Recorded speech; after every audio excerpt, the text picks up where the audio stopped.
You ever feel like you're fighting a war on two fronts? There's the battle inside your own head, just trying to get yourself to do things. And then there's the battle with everyone else. Well, this explainer is all about a toolkit for winning both of those fights. We've got one tool to help you conquer yourself and a totally different one to help you find peace with the rest of the world. And it really all starts with this one powerful idea. Think about that for a second. Wait a minute, I can feel horrible and still do what I need to do?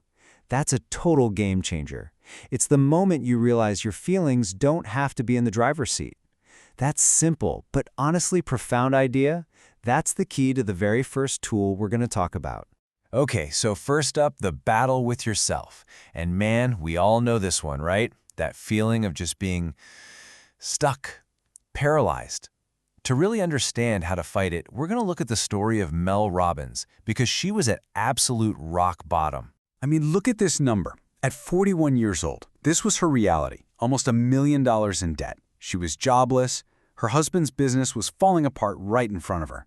This wasn't just a bad patch, This was a soul-crushing, overwhelming weight of failure that made doing anything, even just getting out of bed, feel completely impossible. So, what was her response to all this? Well, it was a strategy of avoidance. And I think a lot of us can relate to this.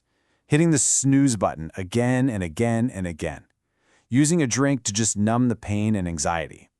Pointing the finger at her husband to shift the blame. Every single one of these was just a way to avoid facing the real problem. But of course, the more you avoid it, the worse the paralysis gets. So how in the world do you break out of a spiral like that? Well, the solution wasn't some big, complicated master plan. Nope. It came as this little flash of insight, something born out of pure desperation. It was a simple, almost kind of silly-sounding hack for a massive, life-ruining problem. So this was the thought that literally just popped into her head one morning. She's lying there in bed, completely paralyzed by anxiety, and she remembers seeing a NASA rocket launch on TV. That countdown, 5, 4, 3, 2, 1, and then liftoff. And she thinks, wait a minute, what if I did that to myself? What if I just launched myself out of bed? It sounds ridiculous, right? But she was so far gone, she was willing to try absolutely anything. And believe it or not, it was that simple. The next morning, she did it. She counted backward, 5, 4, 3, 2, 1, and then boom, she physically moved, threw the covers off, stood up. See, that little countdown acts like a reset button for your brain. It interrupts that cycle of hesitation and doubt just for a few seconds, long enough for your body to take over before your brain can start making excuses. But listen, this was not a magic wand. It didn't fix everything overnight. This timeline shows you the hard reality of her journey. It was a slow, painful, grueling climb. She invents this rule when she's 41, but even a few years later, she's having a full-blown panic attack on a TEDx stage. It took her until she was 46 to earn her first paycheck from speaking. And it wasn't until age 49, 8 years after hitting rock bottom, that she finally self-published the book. So if there's one thing the 5-second rule teaches you, it's this. Action is the only answer. Waiting until you feel ready, that's a trap. It's the thing that keeps you stuck forever. This rule isn't about feeling good or motivated. It's about saving your own life, one 5-second push at a time, especially on the days you feel like it the least. Okay, so now you have a tool to win the battle against yourself. That's huge. But what about all the battles you can't control? What about the stuff that comes at you from the outside world?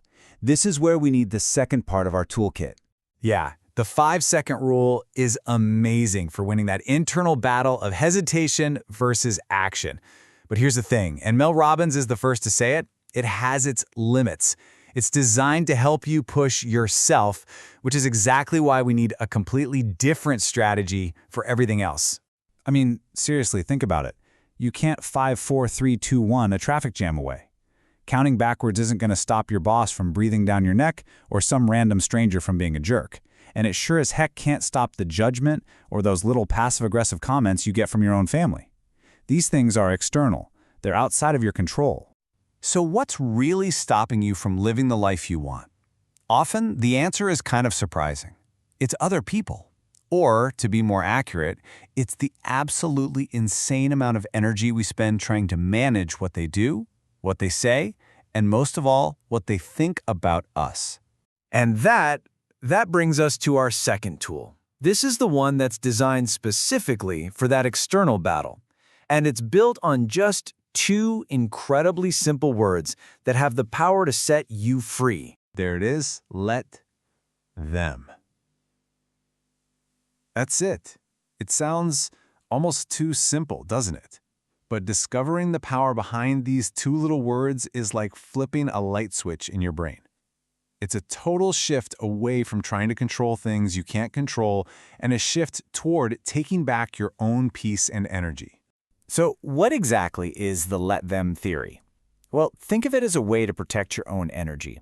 It's a conscious decision to stop trying to control what other people do, what they think, or the drama they want to create. You just let them. And that frees you up to focus on the only thing you actually have control over, yourself. Okay, so what does this look like in real life? It's basically an internal mantra you use whenever you feel that anxiety creeping in because of what someone else is doing or saying. So if someone misunderstands you, let them. If people want to judge you, let them. If they're wrong about you, if they think bad thoughts, if they want to talk behind your back, you just quietly say to yourself, let them. You are officially taking yourself off the job of managing their feelings. All right, let's bring it all together. When you put these two powerful ideas side by side, what you get is a complete system. It's your ultimate toolkit for handling the two biggest battles we all face in life. This chart really breaks it down perfectly. You've got the 5-second rule. The battle it fights is internal. Your action to force yourself to move. And the goal is self-improvement.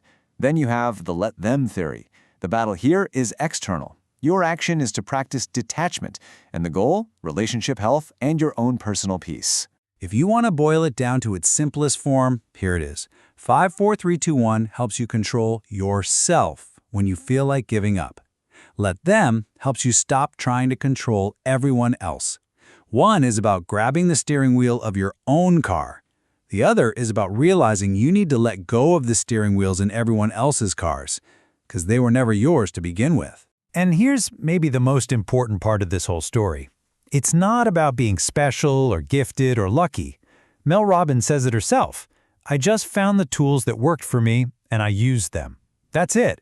The success came from finding the tools and then actually using them, day after day. The power isn't just knowing the tool exists, it's in the daily decision to actually pick it up and put it to work. So, I want to leave you with this final thought. Most of us are pretty good at pushing ourselves, right? We have our own version of the 5, 4, 3, 2, 1 rule to get things done. But here's the real question, the one that might just change everything. What would happen in your life? What would open up for you, starting today, if you truly learned to just let them?